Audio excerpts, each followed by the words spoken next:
Et bonjour tout le monde, on se retrouve aujourd'hui pour une nouvelle vidéo, le début d'une nouvelle série de 9 vidéos, si tout se passe bien. Puisque je participe au tournoi, d'été, la coupe d'été, de Rhodes. Donc c'est un tournoi open international en 9 rondes, partie longue donc 90 minutes par coup, plus 30 secondes de rajout et on récupère 15 minutes chacun au 40e coup. Donc on est 45 joueurs pour ce tournoi. La moyenne des lots est à 1900 quelque chose, 1950 à peu près, je crois. Et sur la grille de départ, je suis 23e sur 45. Ce qui fait que j'ai la grande joie de me retrouver contre la tête de série, le 400e joueur mondial, classé à 2541 Elo. Donc ça fait une différence de un peu plus de 700 points avec mon classement à 1828 au début de ce tournoi. Donc il faut savoir aussi que la salle, dans laquelle on joue, dans la même salle, il y a aussi le championnat européen par équipe jeune. Donc il y a toute une ribambelle, d'enfants qui jouent et c'est assez marrant parce qu'ils sont tous avec, des polos ou des t-shirts, un peu nationaux quoi, avec leur pays, leur nom de pays, leurs couleurs. Donc c'est assez marrant et nous, le tournoi open, on joue à côté, juste à côté. Donc je joue premier échiquier avec les blancs, sur cette 1re ronde. Déjà la première fois de ma vie, je joue contre un grand maître, qui a été, quasiment 2600 ou qui a passé je crois les 2600 Elo, qui participait à la coupe du monde en 2023, enfin bon OK. Et pour la première fois aussi, quelqu'un, fait le premier coup de ma partie qui n'est pas moi, quoi. C'est-à-dire comme dans les grands tournois, avec les professionnels, pour l'ouverture du tournoi à la première partie, c'est, l'organisateur du tournoi qui a joué le premier coup. Donc évidemment, je lui ai dit avant ce que je voulais jouer pour pas qu'il fasse n'importe quoi. Mais donc voilà, c'est impressionnant quand même la salle, la grande salle et puis, jouer contre un grand maître, c'est pas top. Quelle est la préparation pour cette partie? Alors j'ai pas trop non plus essayé de regarder ce que joue mon adversaire, parce que les grands maîtres, ils jouent beaucoup de choses.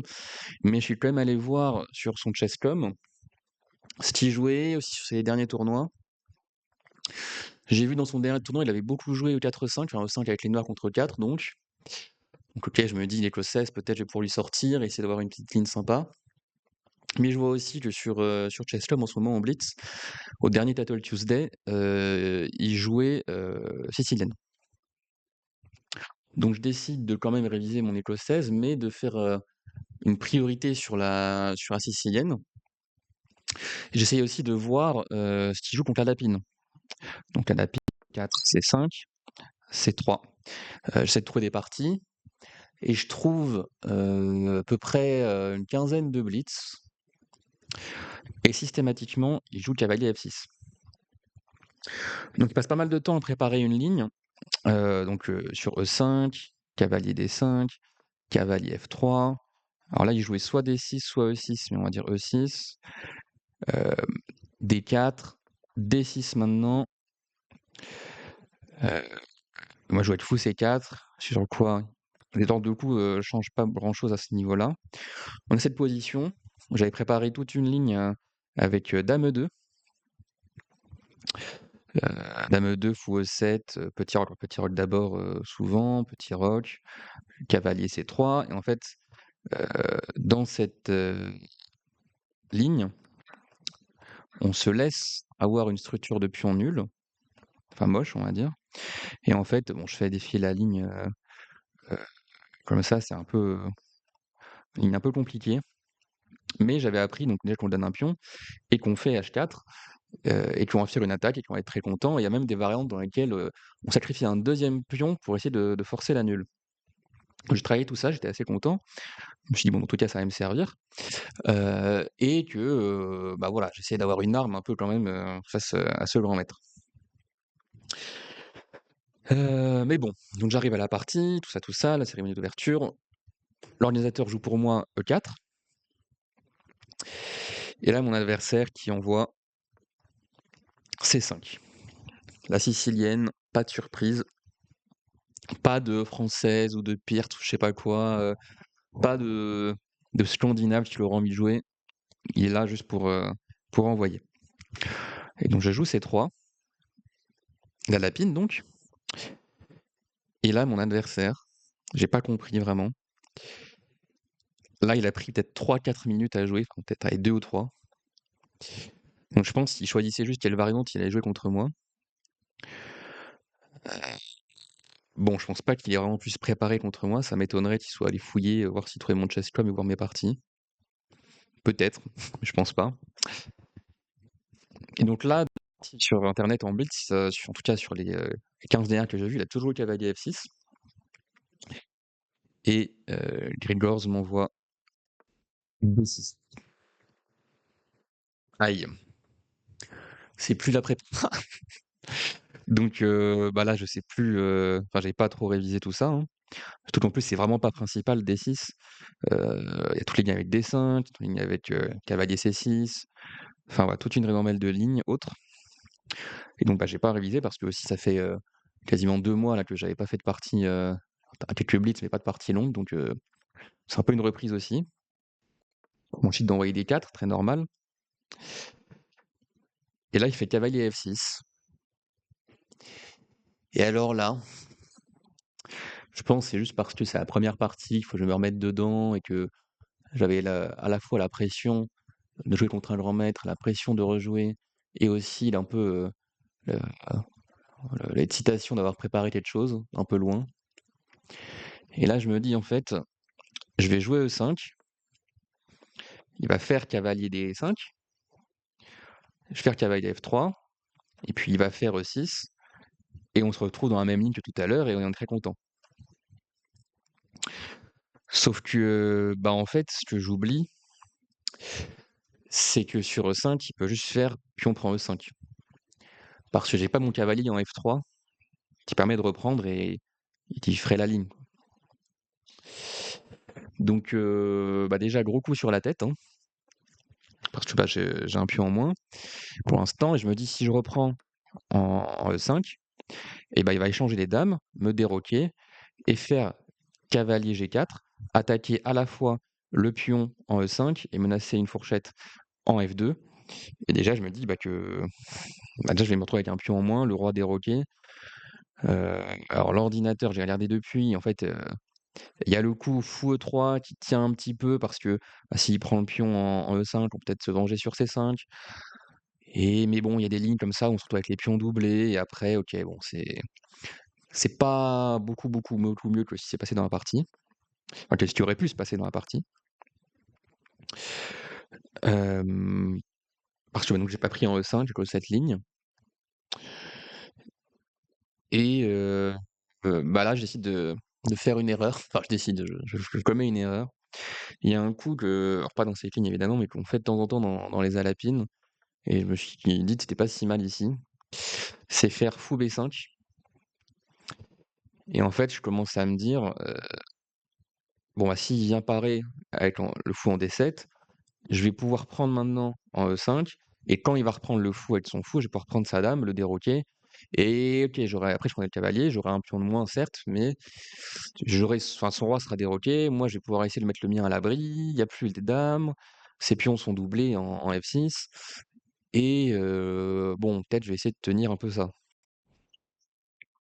Là je me dis: «Mais qu'est-ce que je fais sur cavalier C6?»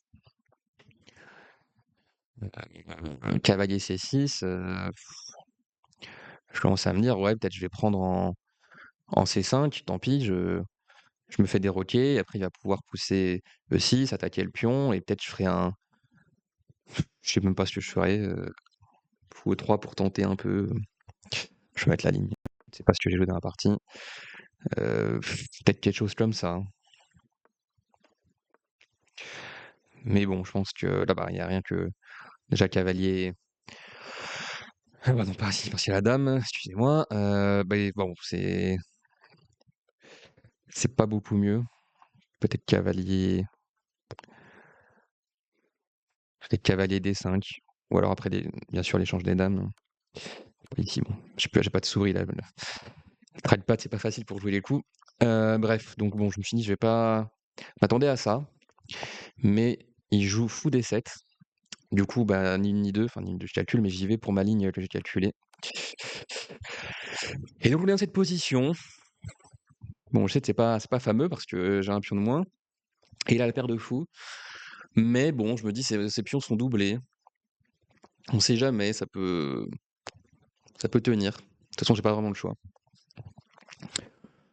Je décide, bah, de continuer mon développement, sortir fou F4 pour essayer de faire le grand roc, gagner un temps sur son roi au centre, mettre la tour sur la colonne D.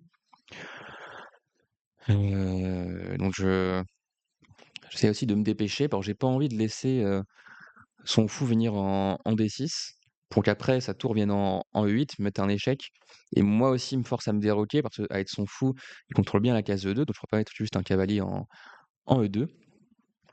Donc je me dis: «Je vais aussi prendre la diagonale à son fou en D6 et s'il veut E7, bah, ça va bloquer sa tour». Mais mon adversaire ne me laisse pas le temps. Il fait directement G5. Alors là, j'ai le choix, soit repartir en E3, soit en G3. Partir en G3, je commençais à me dire qu'il allait avoir soit des, F5 qui vont arriver pour, essayer de bloquer mon fou ou des H5 qui commencent déjà à me faire attaquer un peu, j'ai pas envie. On se recentralise et en plus, d'une certaine manière, on couvre un peu la colonne. Maintenant, si jamais il veut faire, fou D6, je pourrais faire par exemple, je sais pas, cavalier D2 et sur tour, heu, E8, bah, je pourrais faire grand roc, il y aura plus de problème. L'adversaire qui joue cavalier D7. Ah, je commence à me dire: «OK, faut faire attention, où est-ce qu'il veut aller?» Et je commence à avoir plein de soucis. Je me dis: «S'il vient en E5 ensuite, ça va être magnifique pour lui, il va pouvoir venir soit en G4, attaquer mon fou, mon pion, soit venir ensuite en peut-être C4 pour attaquer le pion B2 qui serait faible. Peut-être qu'ensuite il veut venir sinon en D3, une fois que j'aurai fait le grand roc, pour mettre un échec». Donc déjà, bizarre l'ambiance. On est seulement à 10 coups. J'essaie de faire quand même cavalier D2. Je me dis que je verrai quand même plus tard si jamais il fait cavalier E5, est-ce que je retarde un petit peu le grand roc? Heu, est-ce que je fais un H3 pour empêcher cavalier G4? Bon, de toute façon, il faut bien faire mon développement, mettre mon roi à l'abri. Et là, il fait roi C7. Alors roi C7, là, je commence à avoir un thème tactique, on va dire, un problème dans ma position qui va m'embêter tout le long de la partie. C'est que, bah, là, par exemple, si je fais juste grand roc, j'ai peur de quelque chose comme, tour E8. Alors d'ailleurs, bon, le grand roc, c'est ce que j'ai fait, donc je peux jouer comme le coup.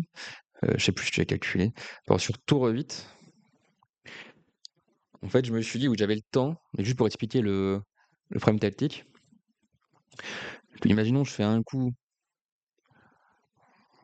par exemple cavalier B3, tenter d'attaquer un peu le pion C5. Alors c'est juste pour montrer le problème tactique que j'ai, identifié. C'est qu'ensuite sur fou C6, attaque le pion G2 et la tour derrière et en fait, je peux pas faire F3 parce que j'ai mon fou en E3 qui est en prise et bon, s'il vient faire cavalier, F3, je me retrouve avec ses pions encore plus moches que les siens, ça va vraiment pas le faire. Donc, j'essaie de faire quand même grand rock malgré tout. Et je me suis dit que sur, tour 8, j'aurais peut-être, heu, ouais, sur tour 8, j'ai dû me dire quelque chose comme H3 et s'il vient ici, je mets directement mon cavalier en bloqueur, ou peut-être l'autre, je sais plus. Et en fait, pourquoi j'ai fait H3, c'est pour empêcher maintenant la poussée G4. Donc je fais grand rock et il fait H6. Alors H6, je me dis: «C'est bien joué». Enfin, je comprends pas trop tout la profondeur, mais qu'au moins il peut pousser maintenant, F5 sans que son pion soit en prise. C'est en tout cas ce que je me dis à ce moment-là. Et bon, bah, je sais pas trop quoi faire. Je me dis: «Je fais F3». Comme ça maintenant sur tour 8, heu, je peux, bah, venir simplement en F2 et cacher mon fou. Et il y a pas de problème de tour qui viendrait s'infiltrer parce que mon cavalier contrôle quand même la case. Donc je fais F3 et là il fait F5. Donc mon fou commence à manquer d'air. Lui maintenant il va peut-être pouvoir sortir son fou, peut-être en G7 par exemple. Et mon fou n'a pas de belle case et j'ai toujours aussi le problème de ce cavalier maintenant que j'ai fait F3, bah, qui peut plus sortir parce que je peux pas aller en H3, il serait totalement dans les pions et en plus si mon fou vient en F2, bah, mon cavalier peut vraiment plus sortir. et mon cavalier, il peut pas venir en E2 parce que, bah, le fou contrôle la case E2. Donc j'ai pas vraiment le temps de mettre une tour en E1 par exemple.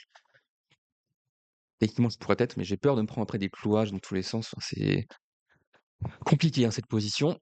Mon fou finalement qui se retrouve, perdu au milieu de nulle part. Sans fou, je serais pas trop mal. Et donc j'essaie de trouver des plans pour chasser ce fou,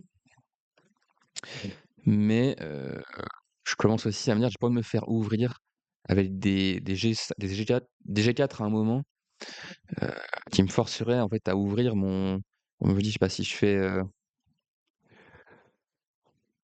je sais même pas le coup, mais si on prend avec un cavalier B3, bah, j'ai pas envie de me faire ouvrir comme ça. Déjà, si je remets cette structure de pion en place et après, je me retrouve vraiment avec, des grosses faiblesses, sur les cases blanches, le fou qui va être en C6 monstrueux. Donc j'essaie de faire H3 pour empêcher justement les pousser G4 et contrôler un peu mes cases blanches. Mais maintenant tour E8. Maintenant tour E8 et mon fou, bah, est dans la merde, malheureusement pour l'expression. Heu, mon fou ne peut pas avancer, il est obligé de reculer en F2, c'est la seule case pour pas le perdre. Sauf que là, mon adversaire va trouver le bon enchaînement. Cavalier E5. Cavalier E5, bah, tout simplement qui menace de venir en D3, faire une fourchette et gagner mon fou qui n'est pas protégé. Potentiellement aussi soutenir après des poussées, G4, peut-être H5, G4 ou voilà. Je peux pas non plus faire tour E8 pour essayer de clouer le cavalier sur la tour parce qu'il y aurait quand même cavalier D3, échec et bah, j'ai pas de moyen de défendre la case D3 et en plus maintenant que le cavalier en E5, il m'empêche également, heu, de faire C4, heu, déjà parce qu'il y aurait la fourchette immédiatement, mais que, bah, même au pire, il peut prendre juste le pion et avoir un 2e pion, de plus.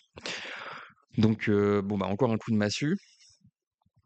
J'essaie de tenter, alors pas le tout pour le tout, mais de toute façon, ouais, je suis foutu, je suis foutu. Je vais faire cavalier B3 et je me dis que bon, bah, au pire, au moins, s'il vient ici, je donne la qualité, mais je récupère, alors je sais pas encore si je prenais avec le cavalier ou le fou, mais je récupère un pion pour ma qualité, donc je me retrouve avec seulement une qualité de moins et la tour peut toujours pas venir tout de suite en E2.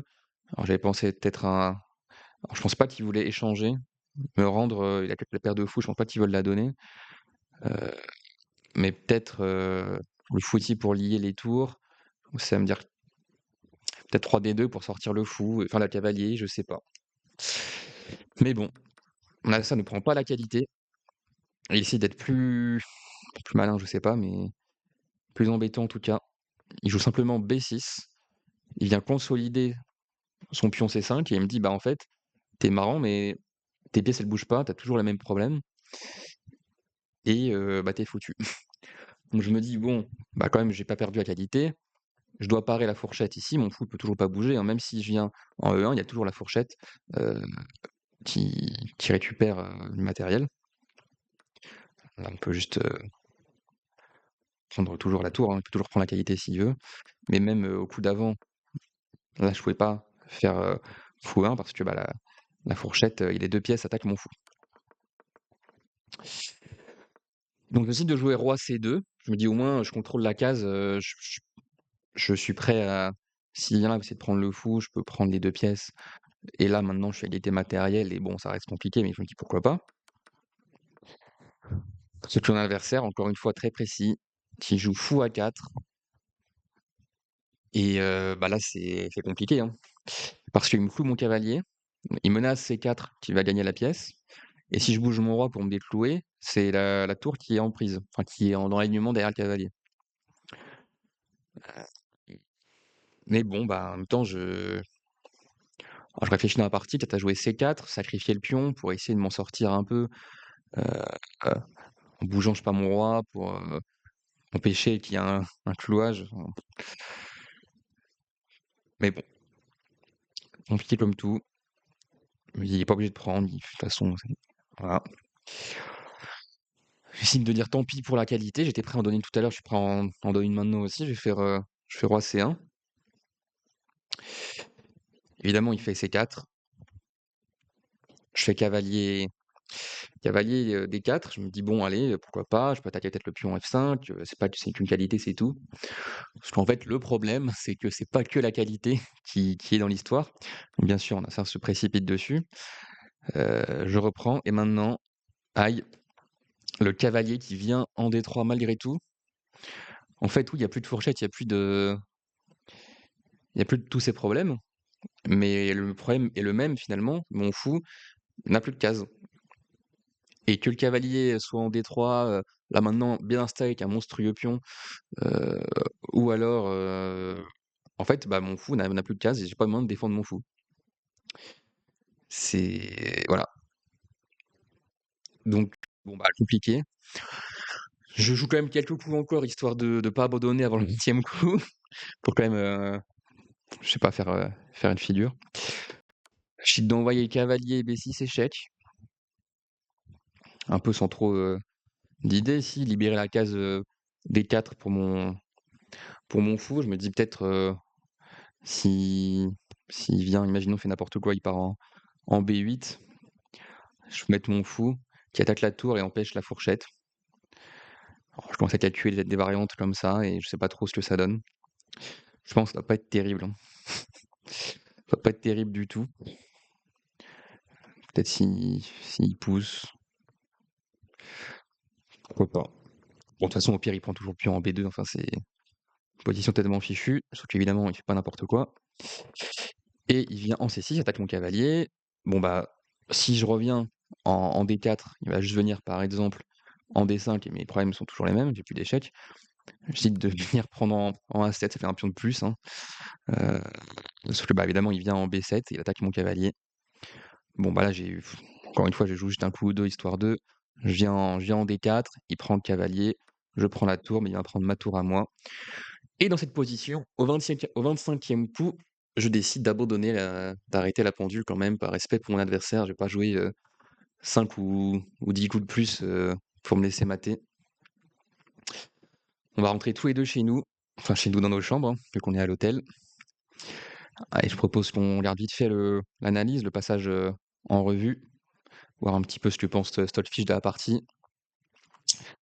Une partie à 80,6 de mon côté, bon c'est pas top, c'est pas non plus si horrible et une très bonne partie, de mon adversaire si on regarde rapidement. Bon évidemment voilà, l'ouverture c'est pas top, mais vous voyez c'est que -0,8, je peux mettre les variantes, même -0,6 si on laisse tourner un peu l'ordi là. Donc en fait c'est évidemment un avantage noir, mais c'est clairement pas fini la partie. Parce que mon fou B5 là ça empire un peu, mais surtout, voilà ça va encore, ça aggrave pas. Mais déjà ouais, l'ordi qui sort tout de suite le cavalier, qui comprend bien que ça va être un problème sinon plus tard et que ce fou, très bien placé en B5. Et puis, voilà, là, le mauvais plan de développement, bon, c'était un peu j'ai regardé un peu de mon côté, c'est compliqué les plans que propose l'ordinateur. Heu, ouais et là pareil, ça c'est pas bon, il faut tout de suite chasser ce fou avec C4 éventuellement.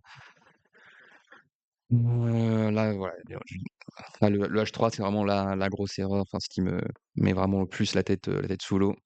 Parce que je laisse cette tour arriver sans avoir chassé le fou et maintenant en fait j'ai plus le temps de chasser le fou. C'était la dernière, occasion que j'avais ici pour chasser ce fou. Parce que, bah, une fois que la tour arrive, je suis obligé de bouger mon fou. Parce que même, vous voyez, l'ordi propose de jouer C4 et de sacrifier encore plus de matériel pour s'en sortir. Même pas forcément prendre, tout de suite, hein, genre fois, voilà, même petite, variante plus sympa encore, les pions sont horribles. On peut faire, je sais pas, même tour à 3 pour récupérer encore un pion de plus et on sent bien de ces fichus. Donc voilà, une fois que le cavalier arrive en E5, c'est y a rien à faire, hein. Rien à faire, et l'ordinateur qui laisse, heu, la fourchette avec la variante que j'avais proposée. Et bon, bah, B6 tout à fait jouable aussi, hein. Roi C2 c'est quand même le meilleur coup, on se laisse clouer et en fait là l'ordinateur il laisse la pièce. Allez savoir pourquoi. Oui, il est très content, il va faire H4 et en fait si on vient clouer, bah, il prend et après il propose même pas de prendre la pièce, mais on peut essayer de prendre la pièce et une fois que le fou revient, par exemple en C6, bah, il y a quand même, beaucoup de matériel en plus pour les noirs. Mais bon, oui, bien sûr, j'aurais dû laisser la pièce et après là, bah, c'est totalement fini, ne pas laisser la pièce, me fait perdre encore 2 points d'éval et après là, bon, il y a rien à faire, petit coup brillant, ça fait plaisir pour mon adversaire, hein, comme ça je peux dire que j'ai perdu contre un grand maître qui m'a fait un coup brillant. C'est juste pour ça que j'ai perdu, absolument juste pour ça et donc l'abandon. Bah, pas grand chose à dire de cette partie, on va dire que c'est une mise en route, hein, dans tous les cas, j'aurais peut-être pas gagné. L'ouverture, c'était vraiment nul, mais c'est pas sur l'ouverture, enfin l'ouverture en tant que telle, si c'était nul, mais la poussée de Sainte, c'est pas ça qui m'a fait, perdre vraiment la partie. C'est après toute la suite, le développement, son roi qui était déroqué, mais finalement ça a pas posé trop de problèmes parce que j'ai pas pu, sortir mes pièces, assez vite pour lui poser des soucis. Voilà, j'ai trop joué aussi avec mes pions, je pense, F3, H3, là j'aurais dû être plus proactif différemment. Bah, écoutez, première partie, un peu en difficulté, mais au moins, demain, on va se retrouver pour une nouvelle partie contre un adversaire qui aura perdu. Donc j'espère avoir un peu plus de chance sur l'appareillement, et pas avoir un trop fort joueur et me lancer dans une partie plus simple et peut-être aller chercher une première victoire dans ce tournoi. Écoutez, merci à tous d'avoir suivi la vidéo et je vous dis à une prochaine.